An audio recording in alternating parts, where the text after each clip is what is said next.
नमस्कार दोस्तों, कैसे हैं आप लोग। मैं शिवाजी स्वागत करता हूं आप लोगों को मेरे इस यूट्यूब चैनल में। दोस्तों, अगर आप 2026 में 10th का बोर्ड एग्जाम देने वाले हैं तो आपके लिए ये वीडियो बहुत ही ज़्यादा महत्वपूर्ण साबित होगा, क्योंकि आज मैं आप लोगों के लिए लेकर आया हूं क्लास 10th की चैप्टर 3 जो है माँ कहानी का कहानी जो है उसका संपूर्ण ऑब्जेक्टिव के क्वेश्चन लेके आया हूँ। मतलब एक भी क्वेश्चन नहीं छूटने वाला है। मतलब इस चैप्टर से अगर जो जितना भी इस चैप्टर से क्वेश्चन आएगा इसी वीडियो से आएगा। बस आप ये वीडियो पूरा देख लीजिए, बस एक भी क्वेश्चन आपको एग्जाम में नहीं छूटेगा। तो और साथ ही अगर आप चाहते हैं कि बोर्ड एग्जाम में 450 प्लस अंक लाए तो इस चैनल को सब्सक्राइब कर लीजिए, क्योंकि लास्ट में हम ऐसा आपको महत्वपूर्ण ऑब्जेक्टिव क्वेश्चन देते हैं जो आपको डायरेक्ट एग्जाम में देखने को मिल जाता है सभी के सभी। इसलिए चैनल को सब्सक्राइब कर लीजिए और चलिए आज ही का ये वीडियो देखते हैं। आज ये इस चैप्टर को पूरा कंप्लीट करते हैं। आज पहला क्वेश्चन है, ईश्वर पेटलीकर किस भाषा के कथाकार हैं। ईश्वर पेटलीकर जो हैं वो किस भाषा के कथाकार हैं, तो वो हैं गुजराती भाषा के कथाकार। चलिए 2 नंबर क्वेश्चन देखिए, मंगू की बड़ी बहन का क्या नाम था। मंगू की बड़ी बहन का कमू, निमी, गीता, लक्ष्मी। तो मंगू की बड़ी बहन जो थी उसका नाम कमू था। चलिए 3 नंबर, अगर आप कॉपी में लिखना चाहते हैं तो लिख लीजिए, नहीं तो आप वैसे भी देख सकते हैं। आप वैसे ही पूरा वीडियो देख लीजिए 2 से 4 बार, 1-2 बार देखिएगा ये वीडियो बस। लास्ट में तो हम आपको ऐसा महत्वपूर्ण ऑब्जेक्टिव क्वेश्चन करवाएंगे कि उससे बाहर एक भी क्वेश्चन नहीं जाएगा। बस लास्ट तक आप बने रहिए चैनल को सब्सक्राइब करके। फिलहाल ये वीडियो आप एक बार देख लीजिए, एक बार देखे रहिएगा तो आपको लास्ट में याद करने में अच्छा रहेगा। लक्ष्मी के पति का क्या नाम है। लक्ष्मी के पति का नाम क्या है। वीरेंद्र, लक्ष्मण, राजनेश, महेश। तो लक्ष्मी के पति का नाम लक्ष्मण है। चलिए 4 नंबर देखिए, किस नदी के बांध के नीचे लक्ष्मी का घर था। किस नदी के बांध के नीचे लक्ष्मी का घर था। गंगा, यमुना, सरस्वती और देवी। तो ये देवी नदी के नीचे लक्ष्मी का घर था। चलिए, मंगू को लोग कहाँ भर्ती करने की सलाह देते हैं। मंगू को लोग अस्पताल में भर्ती करने की सलाह देते हैं। चलिए 6 नंबर, बस 5 मिनट में आपको पूरा क्वेश्चन हम आपको करवा देते हैं। जन्म से ही पागल है। जन्म से ही पागल कौन है, तो जन्म से ही पागल मंगू है। बस ऐसा ही क्वेश्चन सभी पूछेगा वहाँ पे। मंगू की माँ अस्पताल को किसकी उपमा देती है। मंगू की माँ अस्पताल को गौशाला की उपमा देती है। चलिए 8 नंबर देखिए, माँ कहानी किस भाषा से अनुदित है। माँ कहानी जो है वो गुजराती भाषा से अनुदित है।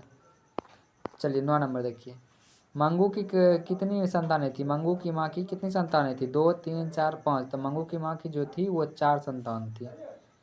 चलिए 10 नंबर देखिए, मंगू के अलावा उसकी माँ की कितनी संतानें थी। मंगू के अलावा उसकी माँ की 3 संतान थी, यानी 4 थी, तो उसमें एक मंगू भी शामिल थी। तो मंगू को अगर छोड़ देंगे तो 3 और थी। चलिए, माँ कहानी किस लेखक द्वारा रचित है। माँ कहानी जो है वो किस लेखक द्वारा रचित है, तो वो ईश्वर पेटलीकर द्वारा रचित है। चलिए, मंगू किस कहानी की पात्र है। मंगू जो है वो किस कहानी की पात्र है। दही वाली मगम्मा, नगर, ढाते विश्वास, माँ। तो ये माँ कहानी का पात्र है मंगू। चलिए 13 नंबर देखिए, माँ कहानी का लेखक पात्र कौन है। माँ कहानी का लेखक पात्र जो है वो मंगू है। चलिए मात्र 26 क्वेश्चन है और पूरा चैप्टर कवर हो जाएगा उसमें। आप बस एक नज़र बढ़िया से देख लीजिए उसको। मंगू की माँ के कितने पुत्र थे। मंगू की माँ जो थी उसके कितने पुत्र थे। उसके 2 पुत्र थे और 2 पुत्रियाँ थी।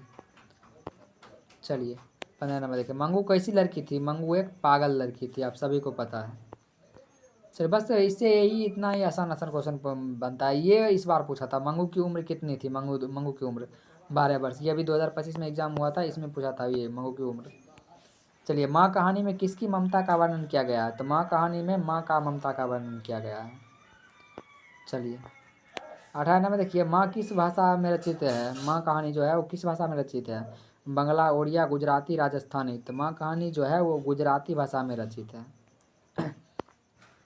19 में देखिए, किसके पागलपन में सुधार देख लोग मंगू की माँ को अस्पताल जाने की सलाह दे रहे थे।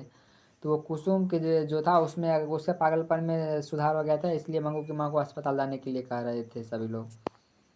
चलिए, ईश्वर पेटलीकर की रचना है। ईश्वर पेटलीकर की रचना कौन सी है, तो आप लोग को पता ही है, खून की सगाई है, उसमें पढ़े होंगे आप लोग। चलिए 21 नंबर देखिए, माँ कहानी किनके द्वारा अनुदित है। माँ कहानी किनके द्वारा अनुदित है, तो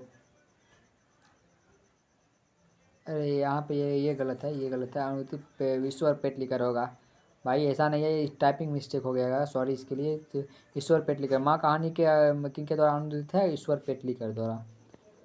चलिए 22 नंबर देखिए, मंगू होगा मंगू। मंगू को पागलपन का रोग कब से था। मंगू को पागलपन का रोग वो जन्मजात से ही था, तो जन्मने से। चलिए 23 नंबर देखिए, मंगू की जिस अस्पताल में भर्ती होती है वहाँ के कर्मचारी हैं, मंगू जी जिस अस्पताल में भर्ती होते हैं वहाँ के कर्मचारी व्यवहार कुशल हैं, मतलब अच्छे को व्यवहार किए थे। चलिए 24 नंबर देखिए, मांझी के मंगू को अस्पताल मांझी यानी मांझी में मंगू को अस्पताल में भर्ती करवाने के बाद क्या परिवर्तन हुआ? तो वो भी पागल हो गई थी वहाँ पे भर्ती करवाने के बाद। 25 नंबर, माँ कहानी में कौन पागल था? माँ कहानी में मंगू पागल थी। चलिए लास्ट क्वेश्चन आज का, इस तरह पागल पुत्री को तो एक माँ ही पाल सकती है, यह पंक्ति किसकी है? यकीन कौन कहा था जो कि इस तरह पागल पुत्री को एक माँ ही पाल सकती है? वो समाज के लोग ही ना कहे थे। चलिए 26 मोस्ट इंपॉर्टेंट क्वेश्चन रहा, मतलब इस चैप्टर से जितना बन सकता था वो क्वेश्चन। बस आप लास्ट तक बने रहिए चैनल को सब्सक्राइब करके।